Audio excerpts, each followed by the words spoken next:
आसमां के नीचे हम आज अपने पीछे प्यार का जहां बसा के चले, कदम के निशान बना के चले। दोस्तों, इंसान चला जाता है, उसके कदमों के निशान रह जाते हैं। जो जीवन में उसने अच्छे कर्म किए होते हैं वो उसकी पहचान स्वरूप दुनिया में बाद में भी याद किए जाते हैं। और एक पुराना सा गीत याद आ रहा है, मुकेश साहब ने गाया था, एक दिन बिक जाएगा माटी। गा के सुनाता हूँ।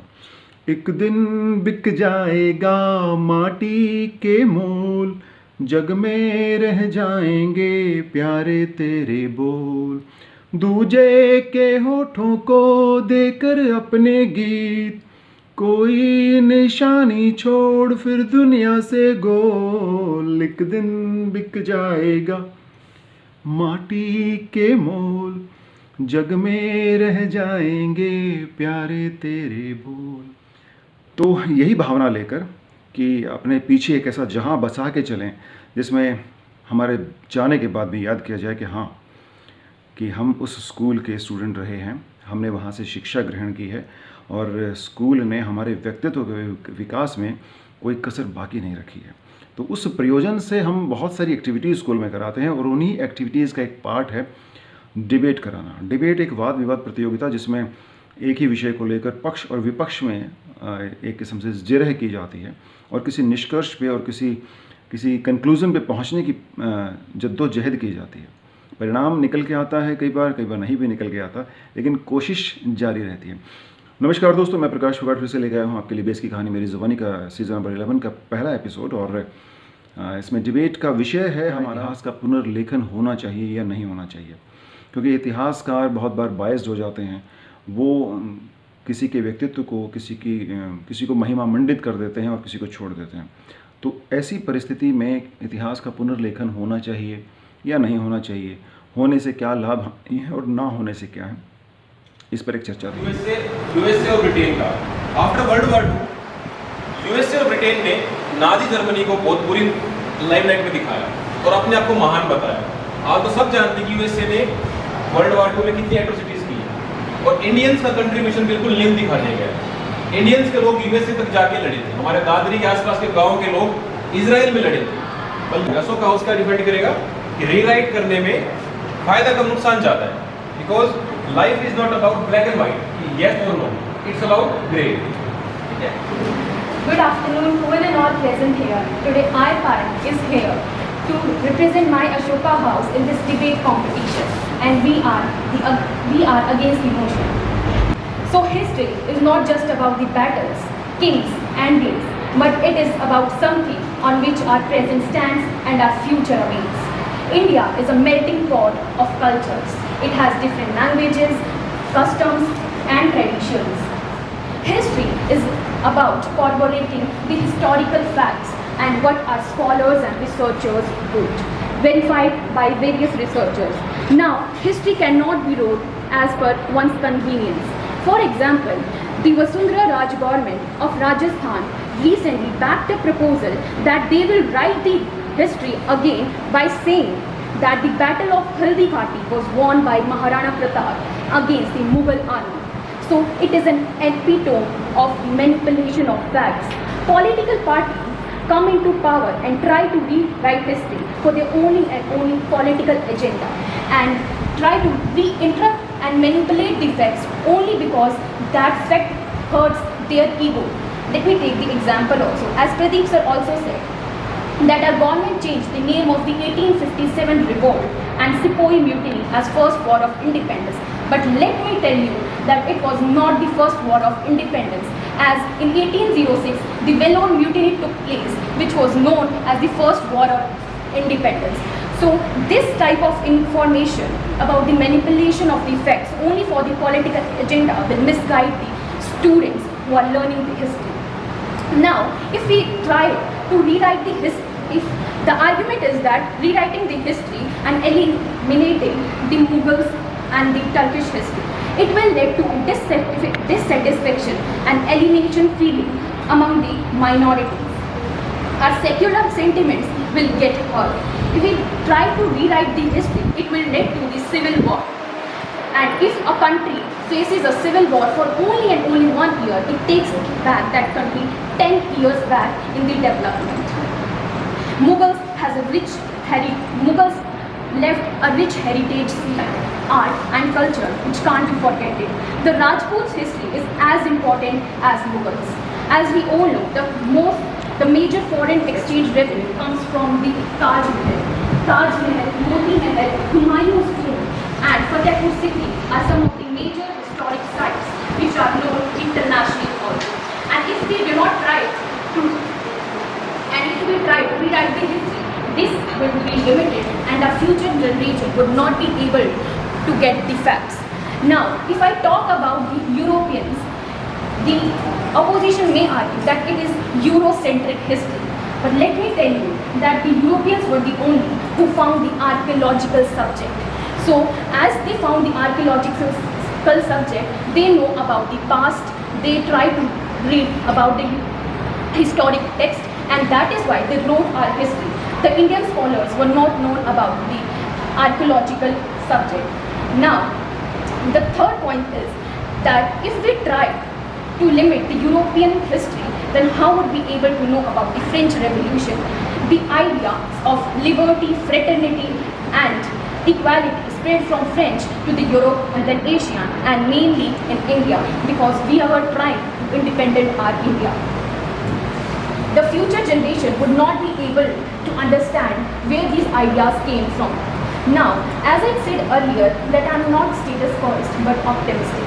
A little and more little modification in the history is bearable, but changing the whole Indian history is not at all desirable.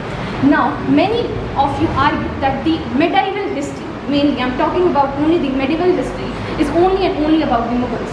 But let me remind you that the medieval history also consists of Vijayanagar Empire and the history of the Hampi, which is known as the city of victory. It consists about the imperial Cholas, which has brave kings, and we are taught about those also, that like Raja Raja and Rajendra Chola and Raja Raja Chosen. The third one is we are taught about the Bhakti and Sufi traditions. So arguing that the Indian soldiers who were brave were neglected, this is totally and totally wrong. Thank you. Now please welcome Palak for speech.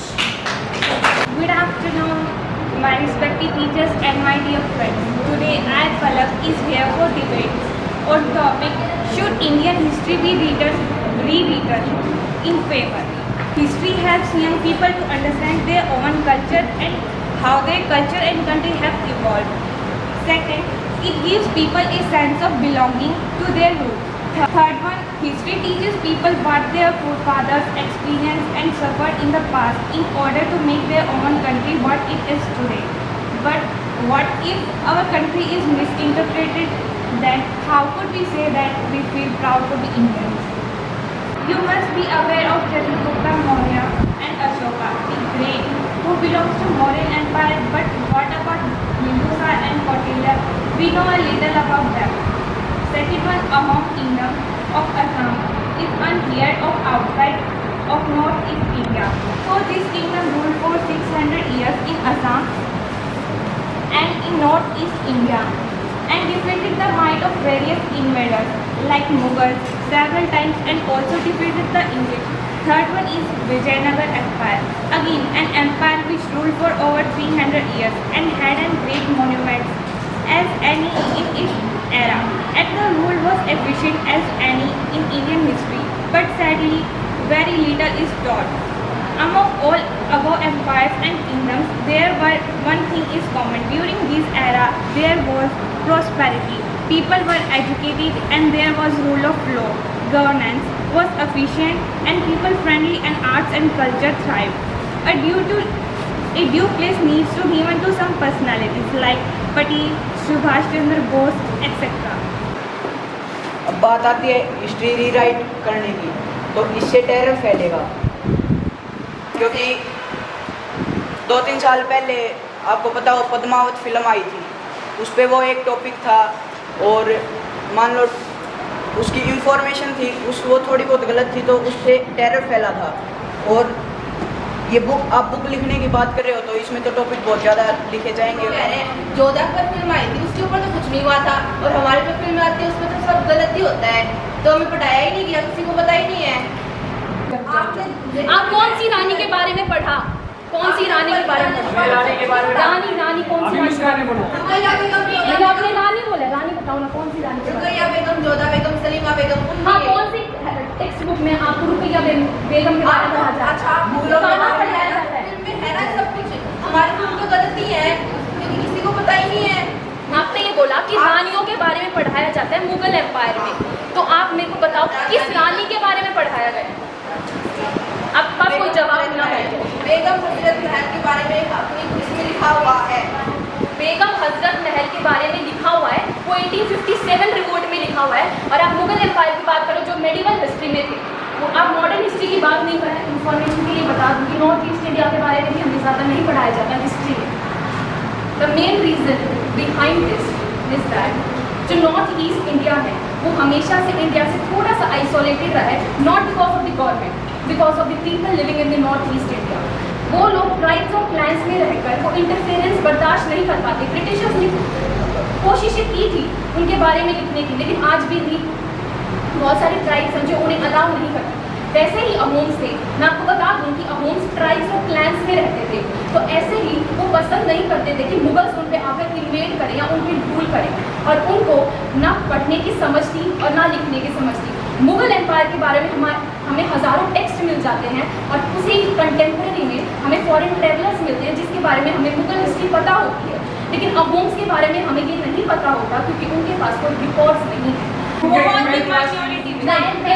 अब 26 page का chapter अभी का पढ़ाया जाता है, सिर्फ एक page का एक चैप्टर, उससे क्या होता है? एक पेज नहीं, 26 पेजों की बात हो रही है। अब मेडिवल हिस्ट्री में मैंने आपको स्पीच में भी कहा था, हम सिर्फ मेडिवल हिस्ट्री को मुगल एम्पायर से जोड़ते हैं, लेकिन विजयनगर एम्पायर है, इंपीरियल चोलास है, तुर्की एंड सूफी मूवमेंट्स हैं। सिर्फ मेडिवल हिस्ट्री में एक ही चैप्टर आता है मुगल एम्पायर का। अब विजयनगर की बात करें तो मैंने आपको बता दिया कि विजयनगर एम्पायर की बहुत रिच हेरिटेज है। उसके पॉलिटिक्स के बारे में हमें पढ़ाया जाता है, एडमिनिस्ट्रेशन के बारे में पढ़ाया जाता है, आर्ट एंड कल्चर के बारे में पढ़ाया जाता है, टेम्पल्स का पढ़ाया जाता है। अगर आपको यकीन नहीं है मैं आपको मेरी बुक दिखा दूँगी। 11th क्लास में 4 चैप्टर है मुगल्स के ऊपर है, ओनली 11th में, और ये अपने इंडिया के ऊपर है एक चैप्टर है। एक चैप्टर क्या होता है? एक चैप्टर से क्या होता है? एक चैप्टर से आप 11th की बात कर रहे हो। हाँ। 6th में एशियन हिस्ट्री पढ़ाई जाती है, 7th में मेडिवल, 8th में मॉडर्न, 3 साल हो गए, और 12th में तीनों बुक एक साथ आ जाती हैं। फिर आप 9th और अब मैं आपकी इन्फॉर्मेशन क्या ऐड करूँ, 9th में भी हमें वर्ल्ड हिस्ट्री पढ़ाई जाती है, इंडियन हिस्ट्री नहीं पढ़ाया जाता। तो 9th और 11th से क्या होता है? जब आपको पूरा इतिहास ही बता दिया 6, 7, 8 3 स्टेजेस में, और 12th में सब कुछ हिला दिया, तो 11th से क्या होता है? भगत सिंह के बारे में आपको पता है कितना कम बताया गया है हमारी हिस्ट्री में, और क्या बताया गया है आपको ये पता है? टेररिस्ट। टेररिस्ट कहा गया है। क्यों कहा गया है उसे टेररिस्ट? इसका बताओ। टेररिस्ट था वो। एक तो आपका टेररिस्ट बोलना गलत है, वो रिवोल्यूशनरी टेररिस्ट। टेररिस्ट आ गया ना वर्ड। रेवोल्यूशनरी टेररिस्ट थे। टेररिस्ट का मतलब आज के जो हमारा टेररिज्म चलता है उससे मत जोड़िए। टेररिस्ट मतलब ये है अगर हमारे खिलाफ कोई कुछ करता है तो हम उसको टेररिस्ट बोल देते हैं। जैसे हमारी अगर घर पे हम मिठाई करते हैं तो हमारी मम्मी हमें राक्षस भी बोल देती है, तो इसका मतलब ये नहीं कि हम राक्षस हैं। इसका मतलब ये है कि ब्रिटिशर्स ने उनको टेररिस्ट, वो भी रेवोल्यूशनरी टेररिस्ट इसलिए बोला है क्योंकि उन्होंने कुछ एक्टिविटीज़ की उनके अगेंस्ट में, इसलिए उन्हें ये बोला जाता है।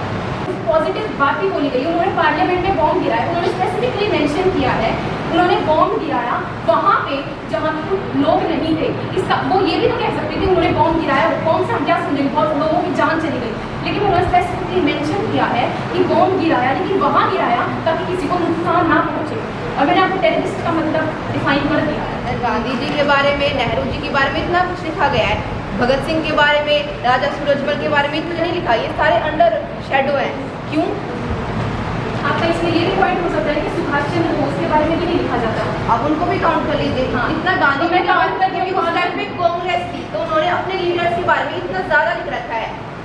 अगर गांधी जी सुभाष चंद्र बोस कांग्रेस के नहीं थे, उनके बारे में इतना थे, लिखा है। आप ही बता दो, जवाहरलाल नेहरू और गांधी जी के बारे में इतना सब कुछ लिखा गया है। बोस के बारे में मैं आपको बताना चाहूँगी। और पहले नेहरू और गांधी जी के बारे में हमें पढ़ाया जाता है, वो इसीलिए क्योंकि हमारी जब हिस्ट्री लिखी गई थी तो बहुत सारे कॉम्युनल राइट चल रहे थे, हमारे दंगे फसाद चल रहे थे, तो नेहरू ने सिर्फ और सिर्फ उन माइनॉरिटीज़ को ये प्राउड फील करवाने के लिए कि हाँ उनका भी स्थान है, इसलिए हमारा मुगल एम्पायर ऐड उसमें किया गया। और रही सुभाष चंद्र बोस की, सुभाष चंद्र बोस पहले से पॉलिटिकल एक्टिविस्ट नहीं थे, वो पहले ICS की तैयारी करते थे, इंडियन सिविल सर्विसेज, और उन्होंने इंडियन सिविल सर्विसेज का देने का कब सोचा ये हम नहीं लिखेंगे, उनका जन्म कब हुआ हम ये लिख सकते हैं, उन्होंने कब अटेम्प्ट दिए, कितने अटेम्प्ट दिए ये हम नहीं लिख सकते, वो एक सीक्रेट एजेंट थे। और गांधी जी और नेहरू को पसंद था मास मूवमेंट करना, लोगों के बीच में जाकर रहना और उनके साथ अपने मास मूवमेंट्स को आगे बढ़ाना। लेकिन सुभाष चंद्र बोस सीक्रेटली काम करते थे, इसके बारे में हमें नहीं पता बस, और जितना पता है आज़ाद हिंद फौज के बारे में हमें पढ़ाया जाता है। This is the main reason. क्या कहते हैं इंडियंस को, that Indians are white man burdens. So और उनकी थिंकिंग है वो तो इंडियंस के जिस खिलाफ है, वो तो हिंदू के बिल्कुल रॉन्ग अपोजिट सोचते हैं। अब हम उनकी लिखी हुई हिस्ट्री थोड़ा ना पढ़ेंगे, हमें आत्मनिर्भर बनना है, हम खुद की लिखी हुई हिस्ट्री पढ़ेंगे। उन्हें क्या पता, वो कल के आए हुए अंग्रेजों को हमारी हिस्ट्री कल्चर के बारे में पता है, हमें उनसे ज़्यादा पता है। बल्कि हमें ये पढ़ाया जाता है कि उन्होंने पर कैसे अंग्रेजों ने हमारे पास कैसे शासन किया, हमें ये क्यों नहीं पढ़ाया जाता कि हमारे भारत को सोने की चिड़िया कहा जाता है। नहीं, उनको इसीलिए डिवाइड किया जाता है कि हमारी क्लासिफिकेशन हो सके, इसलिए हम एक पार्ट को अच्छे से और डीपली पढ़ सकें। इसीलिए हमारी एंशिएंट हिस्ट्री मेडाइवल और मॉडल को इसीलिए किया गया है ताकि हम अच्छे से पढ़ सकें। ठीक है, जो भी महल होते हैं, आपने कभी देखा हो किसी भी फोर्ट में विजिट किया हो, तो उनके पास ऐसे मतलब तरीके होते थे, वो ऐसे होल बनाते थे और वो वहाँ से तेल डालते थे ताकि कोई सैनिक ऊपर तक ना आ सके। रेड फोर्ट भी आप विजिट किया है आपने? नहीं। उसके आगे से यमुना नदी बहती थी ताकि उसके अंदर कोई जा ना सके। तो एक गन पाउडर हमारे मुगल्स ने पहले यूज़ किया था हमारी इंडियन एक्सपेरिमेंट, इस वजह से हम 2 बैटल्स हारे थे, सिर्फ और सिर्फ तोप की वजह से हम 2 बैटल्स हारे थे, क्योंकि बाबर ने गन पाउडर और तोप यहाँ पे इन्वेंट किया था इंडिया में। तो ये जयगढ़ फोर्ट में उनकी ही देन है। शाहजहां, जहांगीर, ये अपने बच्चों का नाम रखते हैं क्योंकि उनको इनके बारे में ज़्यादा पता है। ये सारे अंडर शेडो हैं। हमारे हिंदू थे राजपूत थे, उनके बारे में इतना कुछ भी नहीं है। हमारे जो इंडियंस हैं वो सबसे ज़्यादा फॉरेन में क्यों जाते हैं, क्योंकि उनको अपनी इंडिया अपनी कंट्री में प्राउड ही नहीं है, कुछ समझते ही नहीं है, कोई फील रिस्पेक्ट ही नहीं है।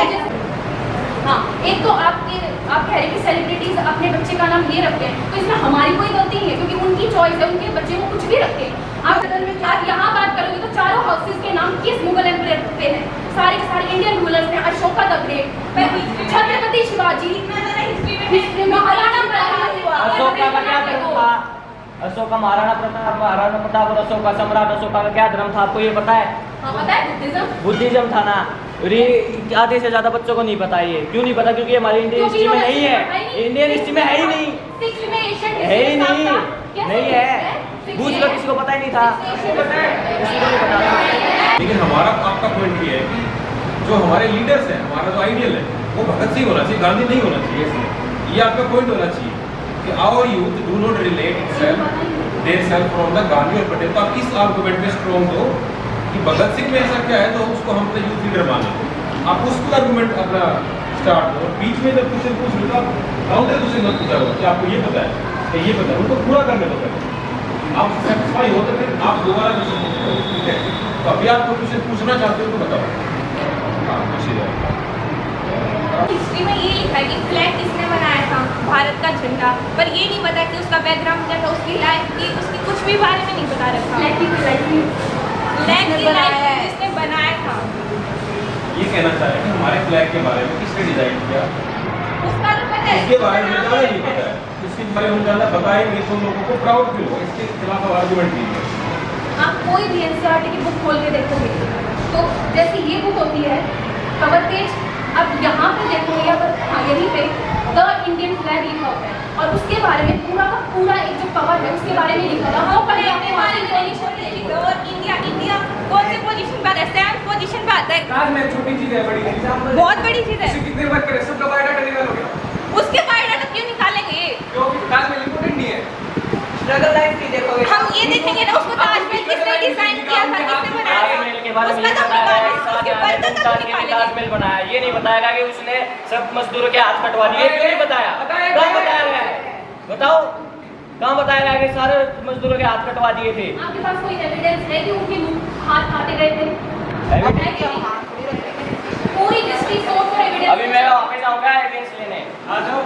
पे जाऊँ अभी हाँ, जाओ। अब अगर आप यहाँ पे क्वेश्चन पूछ रहे हो तो आपको पहले से पता होना चाहिए था ऐसे आप लिखा अपनी है। नॉलेज पूरी करके आओ पहले क्वेश्चन पूछने से। नॉलेज पूरी है, कटवा की गई था।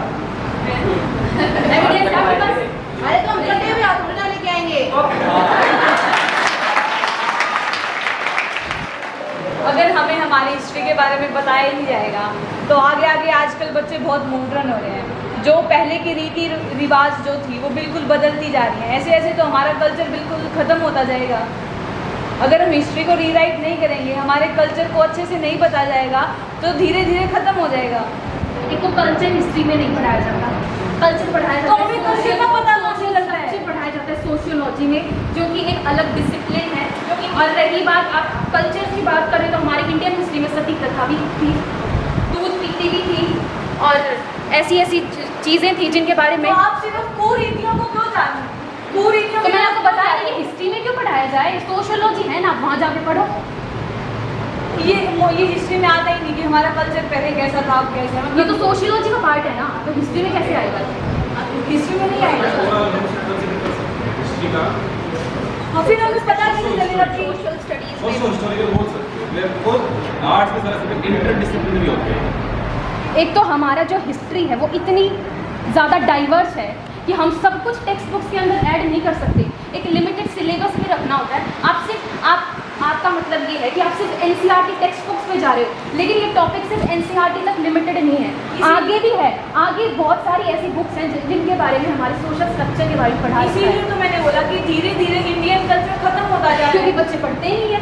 हाँ, तो इसीलिए जितना ज़्यादा हम बढ़ावा देंगे हिस्ट्री को रीराइट करके तभी तो बच्चे पढ़ेंगे तभी तो कल्चर का आगे अपना इंडियन जो कल्चर है वो आगे बढ़ेगा। हिस्ट्री रीराइट करके किसी चीज़ का बढ़ावा नहीं होता, वो सिर्फ हिस्टोरिकल फैक्ट्स बताता है कि ऐसा था। वो इंडियंस के बारे में वो अंदर से सेंटिमेंट्स आते हैं कि हमें फॉलो करनी है या चीज़ या नहीं। तो फिर तो लिखो ना लिखो फिर कोई फर्क ही नहीं होना चाहिए। ये डिबेट ही नहीं होना चाहिए। इंडियन हिस्ट्री है वो यूरोसेंट्रिक है। क्यों है? उसको इंडियन सेंट्रिक होना चाहिए। ये मैंने आपको आंसर मेरी स्पीच में दे दिया, आपने सुना नहीं फिर शायद। से बताइए जरा एक बार हाँ। क्वेश्चन को। हमारी इंडियन हिस्ट्री यूरोसेंट्रिक इसीलिए है। और हिस्ट्री पूरी हिस्ट्री मतलब आपको पता है मेडिवल हिस्ट्री किसने लिखी थी? नहीं पता, इंडियन ने लिखी थी।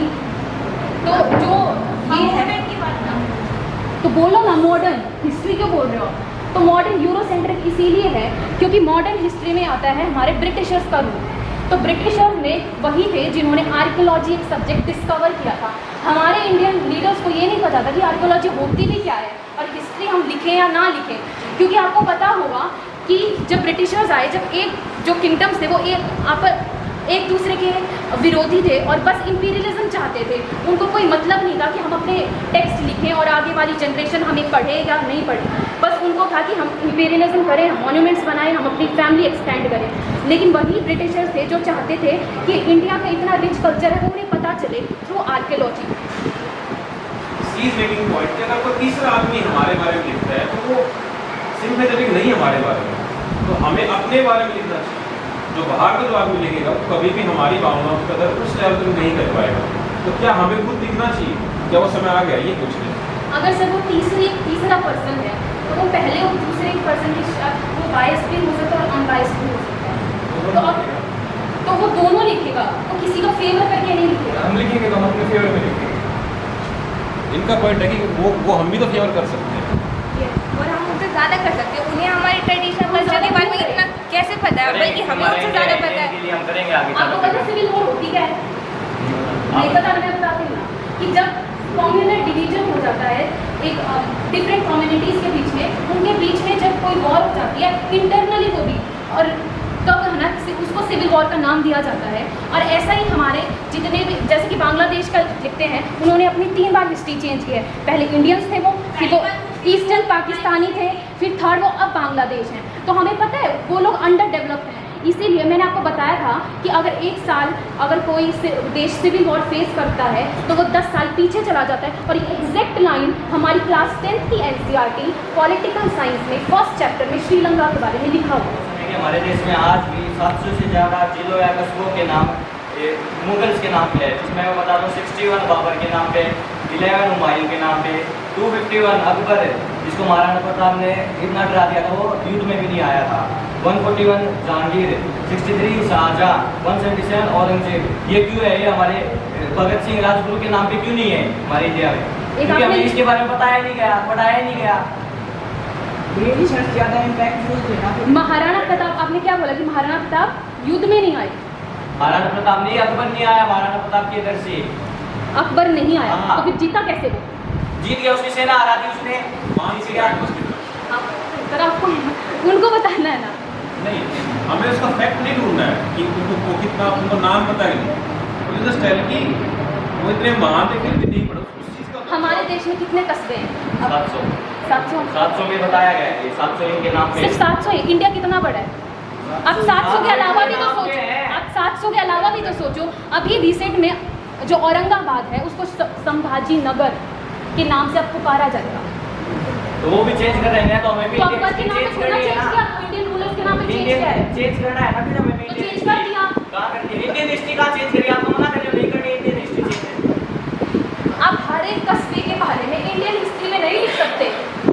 मुगल्स के बारे में लिख सकते हैं, तो उसकी वाइफ का नाम ये था, उसकी वाइफ का नाम ये था, मुगल्स के बारे में लिख सकते हैं, इंडिया के बारे में नहीं लिख सकते। नहीं लिख सकता। इंडिया के बारे में ये लिख सकते हैं कि भगत सिंह टेररिस्ट था। राजा मान सिंह जो राजपूत थे, उन्होंने अकबर की तरफ से लड़ाई लड़ी, तो क्या उनको देशद्रोही बोल सकते हैं? उन्होंने अपने ही देश के खिलाफ, बाहर से जो राजा है उसके साथ मिलकर अपने ही देश के लोगों को हरवा दिया, तो क्या उसे हम ट्रेटर या ऐसा वेरीफाई कर सकते हैं? सर हम एक पॉलिटिकल एंगल से किसी को जज नहीं कर सकते। ये मान सिंह ने अकबर की तरफ से लड़ाई इसीलिए लड़ी क्योंकि उनकी बुआ जो थी हरका बाई, उनकी शादी उनके साथ हो चुकी थी। अगर आज हम लड़की वालों को कुछ लड़की जहाँ पे ब्याही जाती है उनको कुछ कहते नहीं है, तो आप ये सोच के देखो कि यही ट्रेडिशन पहले कैसे फॉलो किया जाता होगा। तो हम इसको एक ही एंगल से नहीं देख सकते, ये देशद्रोही है। हमें उसका बैकग्राउंड भी तो पता होना चाहिए, उन्होंने ऐसा क्यों, वो ऐसा क्यों। मान के लेकिन अपने घर से पहले अपना देश होता है, अपना समाज नेशनलिस्ट, तो अपने देश को कुर्बान कर दिया अपने परिवार के लिए, वो तो हमारे गुड बुक्स में तो नहीं होना चाहिए। भले उनका अच्छा था, लेकिन हम तो उसको अच्छा नहीं मानना चाहिए हमारे हिसाब से। सर एक पर्सन के डिफरेंट व्यूज़ होते हैं, एक इंसान को लेकर कुछ समझते हैं कि वो अच्छे थे और कुछ नहीं। राष्ट्रपति हमारे महात्मा गांधी को डिबेट है ना, हम क्या समझना चाहते हैं? अभी आपने कहा हमें ये बुक्स में नहीं लिखना चाहिए, तो फिर ये खुद ही कह रहे भगत सिंह टेररिस्ट है, उसके बारे में बुक में क्यों लिखा गया? बताओ तुम। सर अपनी तरफ से आर्गुमेंट और आपके पास इस चीज़ के लिए कि परिवार में थे, हुआ थे ऐसा, इसके अलावा कोई और आर्गुमेंट है आपके पास कि he is not in good books? ठीक है, या अकबर को ले लीजिए, Akbar the great, what's so great about it? Sir Akbar ने एक तो जजिया जो टैक्स लगाया जाता था वो एबॉलिश किया। जो हमारे एक मुगल एम्पायर में एक औरंगजेब है जिसको सबसे क्रूर राजा माना जाता है, और एक अकबर है जिनको बहुत अच्छा एंगल से भी देखा जाता है क्योंकि उन्होंने सिर्फ मारकाट नहीं मचाई, उन्होंने मैरिज अलायंस से ये दिमाग चलाया कि हाँ मैरिज अलायंस से भी जीता जा सकता है कोई भी युद्ध, या फिर हम इंपीरियलिज्म कर सकते हैं। आप कह रहे हो कि इंडियन हिस्ट्री इंडियन की ओपिनियन से लिखा जाए, तो वो उसके बाद वो बायसनेस नहीं आएगी। पहले जिन्होंने लिखा हमारे बारे में, आपका आर्गुमेंट है कि वो बायस था, यूरोसेंट्रिक था, तो क्या हम इंडियन सेंट्रिक हो, हम बायस नहीं हो जाएंगे? तो it will be counter productive. एक प्रोग्राम पहले थे, हमने उसको नेचर चेंज कर दिया, जैसे हमारे आज़ादी के बाद गोरे से लेकर काले ऊपर बैठ गए, तो क्या हिस्ट्री में हम अपने बारे में लिख के उनकी तरह ही कर देंगे? सिर्फ अपनी गुणगान करके हम अपने आप को फेक प्राउड देते थे। सर हम उनके बारे में भी लिखेंगे, बट जो फिलहाल लिखा रखा है उसके अंदर केवल उनके बारे में ही है, इंडिया के बारे में तो ऑलमोस्ट कुछ है ही नहीं, जो हमारे हिंदूज के बारे में कुछ है ही नहीं। और हम चाहते हैं कि उनके बारे में भी हो, पर इंडियंस के बारे में, हिंदूज के बारे में कुछ ज़्यादा उनसे कि उन्होंने भी कुछ किया था इंडिया के लिए। ऐसे कोई 3 पॉइंट बताइए जो इंडिया के बारे में आप प्राउड फील करते हो, ये लिखना चाहिए। सर जैसे सर महाराणा प्रताप है, महाराणा प्रताप जी ने अकबर को हल्दी घाटी में हराया था, ये हमारी हिस्ट्री में कहीं नहीं बताया गया। हल्दी घाटी में अकबर को हरा दिया गया था, एक पॉइंट तो ये है सर। क्या प्राउड इंडिया? सर उसमें इंडियन हिस्ट्री में ये बताया गया कि औरंगजेब जो वॉर होती थी उसमें जो भी मंदिर टूटते थे उसको सही करवाता था, पर फिर जो 12 ज्योतिर्लिंग में से एक हमारा जो काशी विश्वनाथ मंदिर है उसको तो उसकी जगह तोड़ के वहाँ पर मस्जिद किसने बनवाई? औरंगजेब ने बनाई, और ये हमें बताया नहीं गया। हमें ये बताया गया कि बस ये वो बनवाता था, ये नहीं बताया गया कि वो तुड़वाता भी था और मस्जिद भी बनाई थी उसने उस जगह। और उस एविडेंस को सपोर्ट करने के लिए उनके पास एविडेंस भी नहीं कि उसने रिपेयर करवाया। ठीक है, और कोई argument? Outsider came to loot our wealth, और हमारी सोसाइटी को उन्होंने लूटा है। ये गजनी, गजनवी, औरंगजेब, बाबर सब ने लूटा, हमारा पैसा लेके अपना डेवलपमेंट किया, ब्रिटिशर्स हो, मुस्लिम्स हो, कुछ भी हो।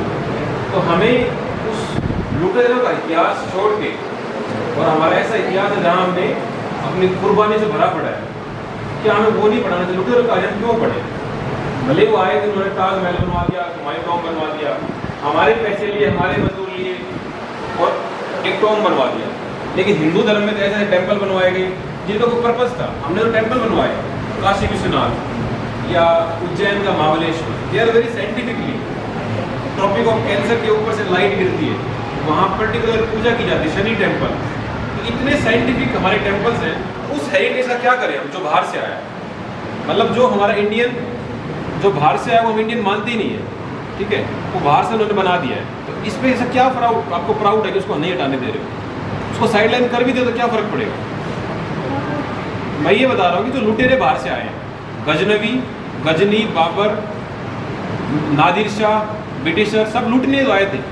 तो उन लुटेरों की कहानी हम इतना क्यों पढ़ने में इंटरेस्टेड है? ऐसा क्या हेरिटेज है उसमें? एक तो सर इन्होंने हमारे इंडिया में बहुत इम्पैक्टफुल डिसीजंस लिए, राज किया, इसलिए हम हिस्ट्री क्या होती है, हमारे फैक्ट्स को, पास्ट फैक्ट्स को पढ़ना होता है। तो यही तो हमारी हिस्ट्री में थे, तो हम इन्हें पढ़ेंगे, इन्होंने जो बनवाया है वो भी हम पढ़ेंगे। अगर हम लोग बात करें, आप सिर्फ ये कह रहे हैं कि हुमायूं टॉम, फतेहपुर सिकरी, मोती महल या फिर ताजमहल, इनके बारे में पढ़ाया जाता, लेकिन मुगल्स की और भी चीज़ें हैं उनके बारे में नहीं पढ़ाया जाता, क्योंकि वो इतना खास महत्व नहीं रखते। ताजमहल के बारे में हमें पढ़ना चाहिए, क्योंकि वो हमारे सबसे ज़्यादा फॉरेन एक्सचेंज रेवेन्यू वहीं से आता है।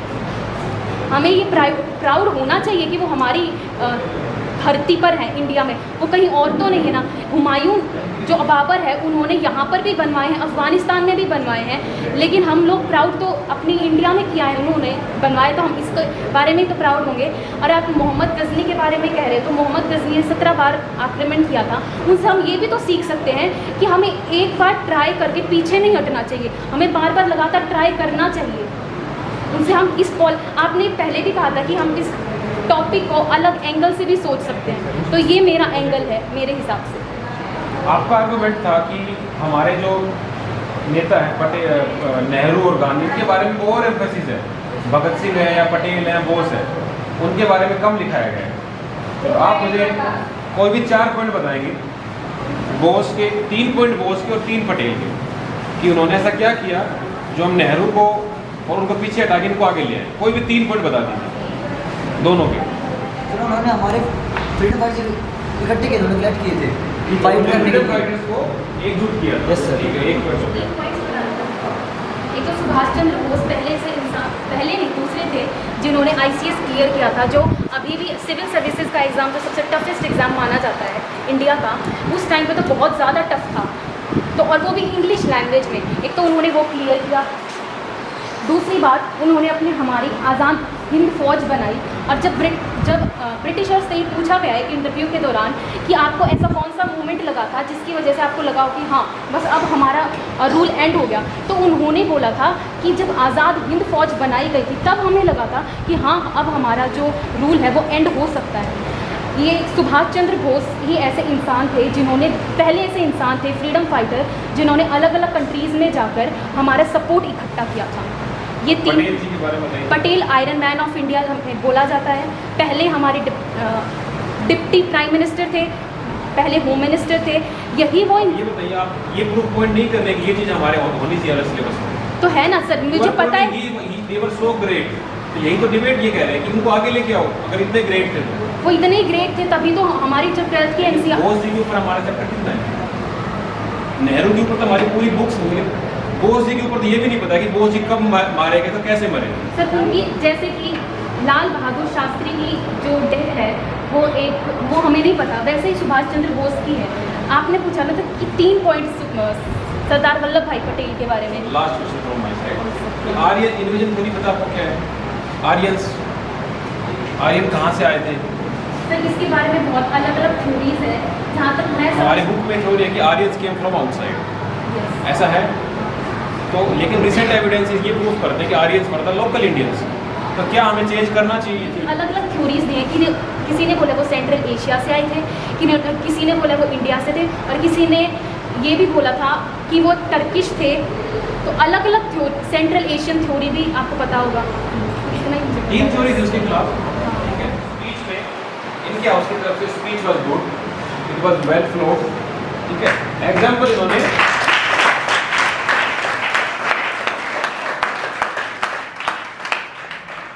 एग्जांपल अच्छे थे, इन्होंने लोकल एग्जांपल भी दिए टीचर से लेके हमारे, और उन्होंने ग्लोबल एग्जांपल भी दिए, फ्रेंच रेवोल्यूशन से लेके आर्कियोलॉजी तक इन्होंने फैक्ट भी डाले, और इन्होंने टूरिज्म के बारे में बताया। आपकी स्पीच से फ्लो वाज गुड, बट जो आपके स्पेक्टेटर है उसके साथ आपका कम्युनिकेशन थोड़ा वीक था। आई होप आपने ऑब्जर्व किया, ठीक है। स्पीच में ये क्या होता है, जो बोलने वाला सुनने वाला उनके बीच में एक कम्युनिकेशन होना चाहिए, आपकी तरफ से वो वाले। आर्गूमेंट में अगर देखें तो एक आर्गूमेंट आया था टेक्नोलॉजी के ऊपर। किसने बोला था टेक्नोलॉजी? आपने बोला था कि भारत में टेक्नोलॉजी नहीं थी, बट ये पॉइंट बहुत आराम से फॉलो हो सकता है, because ancient technology was so good कि यूरोपियन की सारी टेक्नोलॉजी हमारे एक बुक रैक में आ सकती है, ठीक है। इस वेल प्रूव, चरक से लेके सुश्रुत से लेके आर्यभट्टा से लेके दे सो मेनी एग्जाम्पल, उनका नॉलेज कुछ भी नहीं है हमारे आगे, आयुर्वेदा से लेके या तांत्रिक से लेके। तो इंडियन हिस्ट्री को बहुत अंडरलाइन किया गया, ठीक है। तो ये पॉइंट ये प्रूफ नहीं कर पाया, हालांकि इन्होंने आर्गूमेंट नहीं दिए, बट आई थॉट कि ये आराम से फॉल कर जाएगा कि टेक्नोलॉजी के मामले में भारत बहुत आगे था, आज भी बहुत आगे है। आप खुद एग्जांपल दे रहे थे कि चोला, विजयनगर, उनके टेंपल आज भी ऐसे हैं जो म्यूजिकल टेंपल्स हैं, एक हैंगिंग पिलर है जो ऊपर से नीचे की तरफ है। तो ऐसी टेक्नोलॉजी यूरोपियंस इमेजिन भी नहीं कर पा रहे। जो बाहर से ट्रैवलर आए थे विजयनगर एम्पायर में, उन्होंने कहा था कि मुझे ऐसा लगा मैं से रोम में आ गया। तो रोमन एम्पायर के साथ उसका कंपैरिजन हो रहा था एक सिटी का, ठीक है। तो वो हालांकि आर्गूमेंट नहीं दे पाए, तो हम इनको पॉइंट नहीं देंगे उस चीज़ का, ठीक है। और आपकी तरफ से जब आर्गूमेंट कम कर रहा था तो आप अपनी वॉइस को ऊपर कर रहे थे कि टेररिस्ट है, मानना पड़ेगा, ठीक है। आप ये बोल सकते थे कि रेवोल्यूशनरी टेररिस्ट, उनको बोलना ठीक नहीं है, ठीक है, या और कोई आर्गूमेंट पेश करो, नहीं इनको बोल दिया तो पूरा मान जाए, वैसा नहीं बोलना चाहिए। आपके आर्गूमेंट खत्म हो गए थे। आपको एक ऑब्जर्वेशन बताना चाहेंगे सर, एक फिल्म डेक्लेरेशन को लेके इन्होंने बोला था, पद्मावत, कहा कि पद्मावत में हम लोगों को ये दिखाया गया है। अगर आप लोग कोई भी मूवी देखते हैं ना, उससे पहले डिक्लेरेशन आती है कि हम लोग एग्जैक्टली फैक्ट्स नहीं शो कर रहे हैं आप लोगों को, इसका कोई हिस्ट्री से लेना देना नहीं है, it is made for entertainment only. तो you have to concentrate on that. जो आपको दिखाया गया है दैट इज नॉट सारे चित्र काल्पनिक है और इसका वास्तविक से कोई संबंध नहीं है। हाँ, ये अगर सारी कोई संबंध पाया जाता है तो मानता नहीं सही होगा।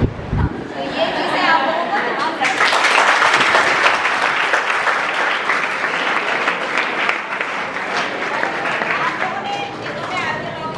नॉलेज की बात की कि हमारे लेवल की, हालांकि सर ने उसको प्रूव कर दिया है। एग्जाम्पल का पिलर से ले लो आप, और भी सर ने बहुत सारे टेम्पल्स का एग्जाम्पल दिया है। कहाँ टेक्नोलॉजी लगा लीजिए, तो टेक्नोलॉजी आप कह रहे हैं कि उन्होंने archaeology as a subject introduce कर दिया, उसकी नॉलेज ना होना इज़ टोटली डिफरेंट। उन्होंने बस फाउंड कर लिया, उन्होंने बस उसको एलोबरेट करके हम लोगों के सामने बता दिया, जैसे अभी वो बात करें। हाँ, अगर हम करें तो हमारी ही चीज़ों को उन्होंने अपनी चीज़ें बना के पेश किया गया है। इसीलिए हमें हिस्ट्री को दोबारा से लिखने की ज़रूरत है, ताकि हम लोग ये जान सकें कि जो कॉन्ट्रीब्यूशंस मुगल्स अपना क्लेम कर रहे हैं, वो मुगल्स या ब्रिटिशर्स क्लेम कर रहे हैं, वो उनका ना हो के already it existed already there. उन्होंने सिर्फ अपना नाम दिया है। आप लोग ये आर्ग्यू कर सकते थे, हालांकि it is a question of debate till it is proved. जैसे एग्जाम्पल्स आप लोग दे रहे थे कि history written by the other people, it is like the biography and the autobiography. If somebody is writing about himself, he will give us the facts. If some other person is writing about another person, so he may be biased or he may use the things in another way also. दूसरे तरीके से भी तो present की जा सकती है ना चीज़ें।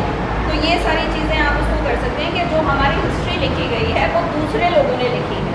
अगर इंडियंस अपने पर्सपेक्टिव से उसको देखते हैं तो हमारा नज़रिया टोटली डिफरेंट हो सकता है, and we can prove it with facts. तो अकबर एक ऐसे राजा थे जिन्होंने सोचा कि युद्ध ना करके, मार काट ना मचा के हम सिंपल तरीके से हम अपने एम्पायर को एक्सपेंड कर सकते हैं। Do you know what prestige is? Pride, prestige. आपने अभी एक एग्जांपल उससे पहले कोट किया था कि उसकी बुआ की शादी हो गई थी, इसलिए उसकी वजह से उसके उसमें लड़ना पड़ा। राजा मान सिंह की अगर आप बात करें, कहाँ तक सही है? और बुआ की शादी मुस्लिम्स में क्यों हुई, मुगल एम्परर से क्यों हुई? वो भी तो मर जाएंगे लेकिन अपनी प्राइड नहीं छोड़ेंगे। और इट शुड बी देयर। फिर वही बात है कि अगर चाइना ये कहता है कि डोकलाम हमारा है तो शांति रखने के लिए हम दे दें। तो मैं भी पॉइंट्स बोल रही हूँ जो हमारे फेवर में है। बात पॉइंट्स की नहीं है, we are not discussing it now, I am just asking about your viewpoint. Was it right? अरे वो तो ख़त्म हो चुकी है बात, हम सिर्फ अब ये आपका व्यू पॉइंट जानना चाहते थे कि आपने जो पॉइंट दिया, do you agree with that? That was what I wanted to know. Patel ji के बारे में आप 100 चीज़ें बोल सकते थे। और अभी रिसेंटली तो उनके लिए सर आयरन पिलर जो उनका बनाया गया है, not iron pillar, metal pillar जो बनाया गया है, स्टैच्यू ऑफ यूनिटी जो बनाया गया, उसके बारे में अगर आप उनका जो बार गोली है, या उनके बारे में he was steel iron man of India, steel man of India, civil services के लिए जो उन्होंने किया, ठीक है। और पहले प्रधानमंत्री बनने वाले थे, लेकिन गांधी जी के कहने पर उन्होंने उसको छोड़ दिया, सेक्रीफाइस की भावना। तो कितने पॉइंट्स है, बोस जी के बारे में इतने पॉइंट्स है। और इसमें तो ये जो चीज़ें, इसलिए हमें थोड़ा सा हिस्ट्री को रीराइट करना चाहिए कि ताकि हमें उन लोगों के व्यूज़ के बारे में भी पता चल सके, उनके व्यूज़ को भी हम कंसिडर कर सकें जिन्हें हम आजकल सो कॉल्ड टेररिस्ट कंसिडर करते हैं। तो उन्होंने तो हमें हिस्ट्री लिखने का जरूरत है अभी इंडियन पर्सपेक्टिव, ठीक है। We should conclude it. So you have to announce the winner. So, by considering speech, arguments, examples, so I feel that this side has more arguments, and their arguments were better than you. Their research or their homework was better than you. You were good at making, your points were good, but you failed to harness the fruit of it. Right? You had good points. But when you were running short of arguments, you started raising your voice. तो नहीं बोलेंगे terrorist, भारतीय हैं, ठीक है। So I feel this side will be the winner.